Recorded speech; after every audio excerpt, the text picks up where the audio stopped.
दोस्तों, इमरान अब्बास का नाम पाकिस्तान ही नहीं बल्कि टर्की, मिडिल ईस्ट और इंडिया तक मशहूर है। उनकी एक्टिंग, लुक्स और क्लासी स्टाइल ने हमेशा फैंस के दिल जीते हैं। और अब 2025 में उनका एक नया प्रोजेक्ट बज़ में है, जो टर्की से रिलेटेड है। सोशल मीडिया पर रूमर्स चल रही हैं कि इमरान अब्बास एक टर्किश हीरोइन के ऑपोजिट ड्रामा प्रोजेक्ट में नजर आने वाले हैं। ये कोलैब कंफर्म होगा या नहीं, इस पर अभी फैंस डिस्कशन कर रही हैं। नाम सामने आ रहा है कि उनका पेयरिंग एक फेमस टर्किश एक्ट्रेस के साथ हो सकता है, जो इस वक्त टर्की की टॉप ट्रेंडिंग हीरोइंस में शामिल हैं। और ये प्रोजेक्ट अगर कंफर्म होता है तो पाकिस्तान और टर्की दोनों मुल्कों में वायरल होने वाला है। इमरान अब्बास का टर्की के साथ रिलेशन नया नहीं है।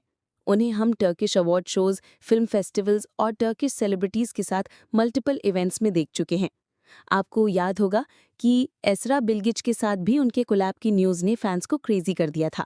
इसीलिए जब भी इमरान अब्बास का नाम टर्की के प्रोजेक्ट के साथ लिंक होता है, फैंस इंस्टेंटली हाइप क्रिएट कर देते हैं। ट्विटर, इंस्टाग्राम और टिकटॉक पर फैंस ऑलरेडी क्रेज में हैं। किसी ने लिखा, इमरान अब्बास टर्किश हीरोइन के ऑपोजिट आए तो नेटफ्लिक्स लेवल का प्रोजेक्ट होगा। और दूसरे फैंस कह रहे हैं कि पाक टर्क कोलैब हमेशा हिस्टोरिक होता है और इमरान अब्बास बेस्ट चॉइस है। ये रिएक्शंस दिखाते हैं कि अगर प्रोजेक्ट कंफर्म हुआ तो सोशल मीडिया पर धमाका होने वाला है। तो दोस्तों, आप क्या सोचते हो? क्या आप इमरान अब्बास को एक टर्किश हीरोइन के ऑपोजिट देखना चाहते हो?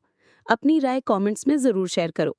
और अगर आपको वीडियो पसंद आई हो तो लाइक, शेयर और सब्सक्राइब करना ना भूलें, क्योंकि हम आपको लाते रहेंगे सेलिब्रिटीज़ के लेटेस्ट अपडेट्स।